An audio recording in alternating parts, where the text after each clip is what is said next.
நான் இன்னும் 2 மாசத்துல ஆட்சி கிடைச்சிட்டு எலெக்ஷன் வைப்பாங்க போல இருக்குதுங்க. கட்சிக்குள்ள உங்களுக்கு சீட்டு கிடைக்கவே கிடைக்காதுன்னு பேசிக்கிறாங்க. அப்படியே கிடைச்சாலும் ஜனங்க உங்களுக்கு ஓட்டு போட மாட்டாங்க.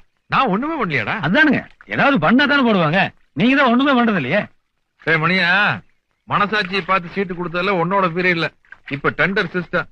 எவன் நிறைய காசு கொடுக்குறானோ அவனுக்கு சீட்டு கொடுத்துருவாங்க. சீட்டு சரிங்கண்ணா, ஓட்டு அது ஜனங்கள போடணும்.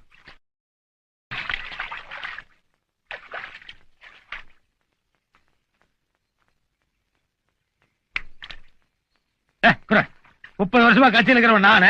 முந்தானத்து வந்து கட்சியில சேர்ந்து கட்சிக்கு போற கையை வச்சா என்னடா அர்த்தம்? அட வேறப்பா சண்டை போட்டுக்கிறீங்க. அதுக்காக அவன் உரிமை எப்படி நான் விட்டு கொடுக்க முடியும்? இவனை எல்லாம் கட்சியில வைக்க வேண்டிய இடத்துல வைக்கணுங்க. அதுக்குல்லப்பா இப்ப என்னமோ பேசிட்டு இருந்த மாதிரி. என்னது? என்னடா சண்டை போட்டது மறந்து போச்சுங்க. தகராறுல விட்டு அடிச்சுக்கோங்க. ஓஹோ, சண்டை போட்டா அப்ப பழசெல்லாம் மறந்து போயிருமா? அப்ப ஜன